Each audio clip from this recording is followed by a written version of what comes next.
Hey everybody, it's Lon.TV, and we are back once again with the MiSTer, which is one of my favorite devices to tinker with. If you're not familiar with this, I've got a full playlist in the video description with a ton of content on all the different things you can do with your own MiSTer rig here. Now, if you're not familiar with this, the short description is that this is an FPGA-based computer that can very accurately replicate old game consoles from the 70s, 80s, and some of the 90s, along with retro computers and arcade games. It is an open source project. A lot of the hardware is open sourced in addition to the cores that the FPGA runs to do those replications. And there's always something new going on. It's just a ton of fun to play with. Now today we're going to take a look at a new piece of hardware that I got for my MiSTer over the last couple of days, and it's called a SNAC. This is short for Serial Native Accessory Converter.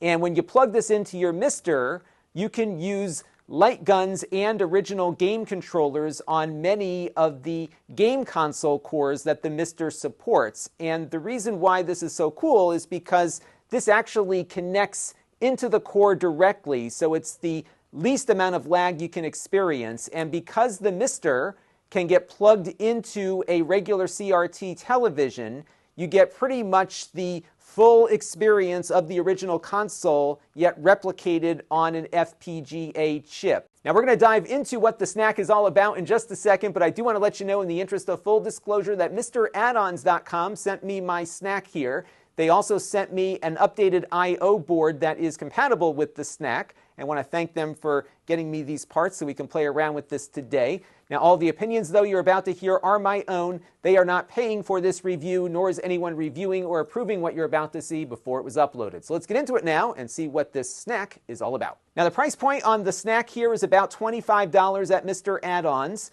There are other SNACs out there that you can get. I like this one because it has a plastic case around it, and if you have your MiSTer in a case, which mine will be back in soon, it gives it a nice clean look and you don't have any exposed circuit boards anywhere.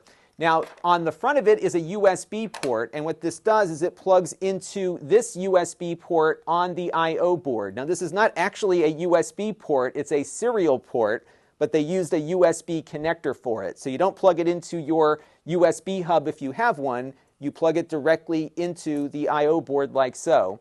Now, on the other side of the SNAC is an HDMI connector, and this is not for video output, this is where you connect the controller adapters. So what we're going to look at today is connecting a Nintendo controller and a Sega controller, and they sell these adapter cables for about $7.50 each that have the appropriate controller termination there on one end and an HDMI connector on the other.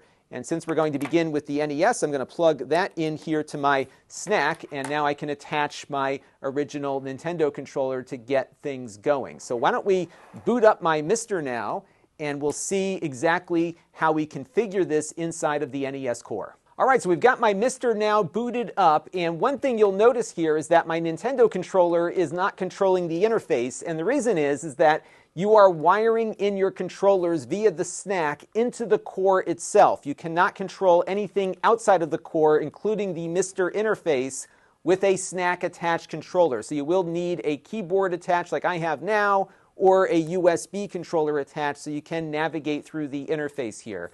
And as I load up my NES core, another thing to know is that because these are directly connected, and because you are working with a replica of the original circuitry, a NES controller is all that will work with the NES core, or one that was compatible with the NES back in the day. You cannot swap this out for a Sega Master System controller through the SNAC because it's a different piece of hardware. That's how accurate this stuff tends to be. So NES or NES compatible controllers are only going to work with the NES core.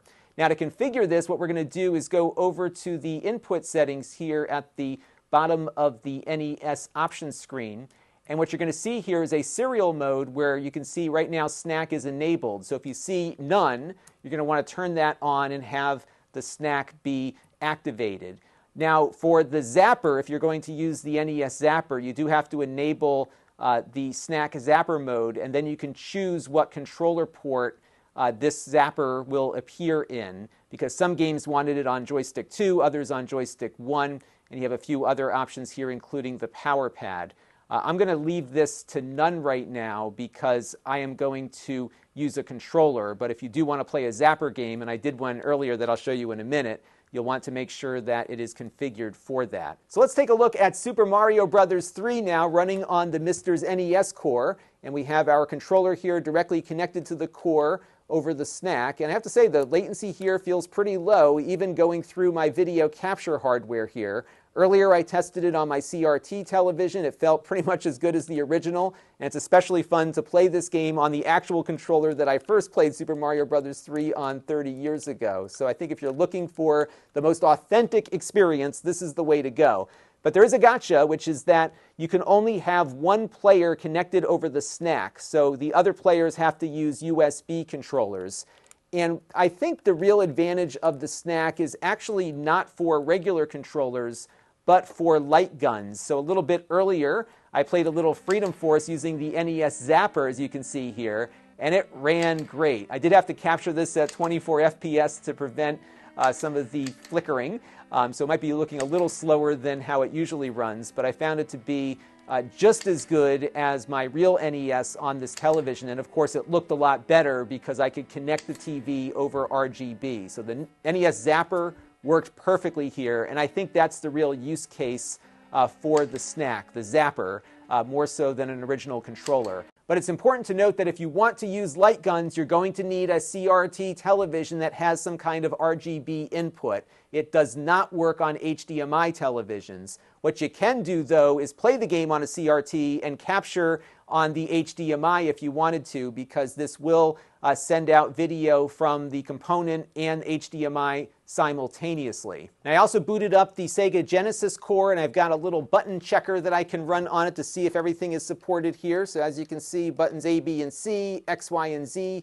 here are working, along with the mode button at the top and, of course, the D-pad and the start button. So just like the other cores, this will pretty much give you a one-to-one experience. And if you're playing Street Fighter or something, you've got a controller that can support all of that.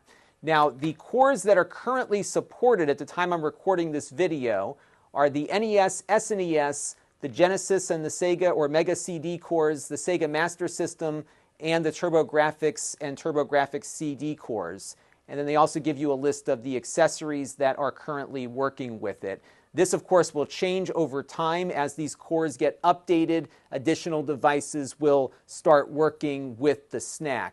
But the big question is, do you really need one? And the answer is, if you're doing Lightguns on a CRT, definitely. But if you are just looking to play games with a game controller, believe it or not, the USB polling rate on the MiSTer is really fast. And I think the difference is, especially on an HDMI TV, using a USB controller versus a SNAC controller are going to be pretty marginal and largely not noticeable, provided you've got your TV configured correctly and you're using a controller that polls pretty fast itself. Now, on the MiSTer add-ons homepage, they've got a great resource here called Input Latency, and this will give you latency scores for most of the USB and Bluetooth controllers that you might pair up with a MiSTer, and this is quite an effort here.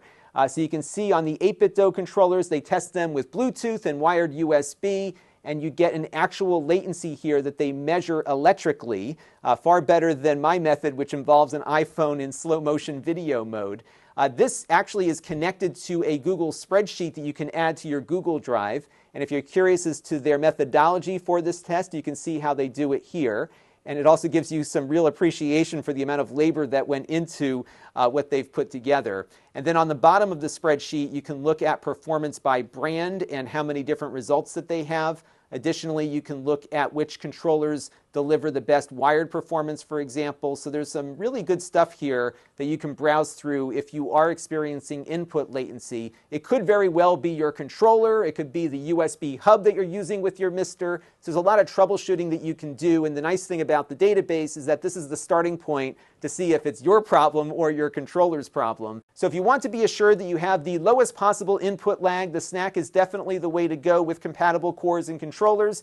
But there are a lot of things you can troubleshoot on the USB side to really get your USB controllers performing in a way that will be very close to the SNAC and for most people indistinguishable. And then, of course, you can have more than one player enjoying that low input latency rate. Now, if you want to just assure yourself that your USB is configured properly for the low polling rate, what you can do is hit F12 and go into your scripts menu, and you should find an option here for fast USB polling off and on. If you select the on option, that will, again, make sure that your MiSTer is running at the fastest polling rate on its USB ports. And I think for a lot of folks, that really improves things quite a bit if that setting happened to be off. And try it and see what happens, and let me know what your experiences have been when you've enabled that faster polling rate. But altogether, I am continually happy with my MiSTer here. I'm always, again, playing around with it when I have spare time, and what's really fun about it is that you can leave it alone for a week or two or maybe a month or two, and when you boot it back up again and run the update script, there's a whole bunch of new stuff to check out, and a lot of the other things that you were using have been improved. So it's just something that is in continual development. There's a lot of great people that are in this community trying to make the MiSTer the best possible experience and preservation device of some of these awesome games and computers of the 80s and 90s and 70s. So it's definitely something I think if you're really into this kind of thing, it's worth checking out, because it is a real labor of love for the people that are involved with it. And I've got a presentation that I'm doing at Retro World Expo this year that'll be up in a couple of days. So that will be in the playlist link down below in the video description. And of course, you can find all of the other content that I've done on this really cool retro device. That's going to do it for now. Until next time, this is Lon.TV. Thanks for watching. This channel is brought to you by the Lon.TV supporters, including gold level supporters Hot Sauce and Video Games, Brian Parker, Chris Allegretta, Tom Albrecht, Thomas Anfang, Jim Tanis, and Handheld Obsession. If you want to help the channel, you can by contributing as little as $1 a month.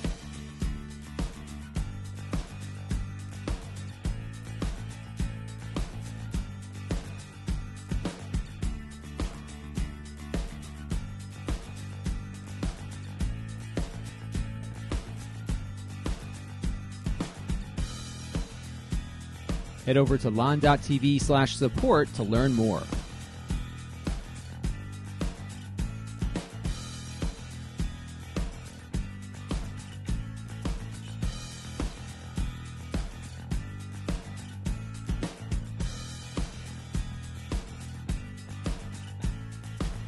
And don't forget to subscribe. Visit Lon.TV/s.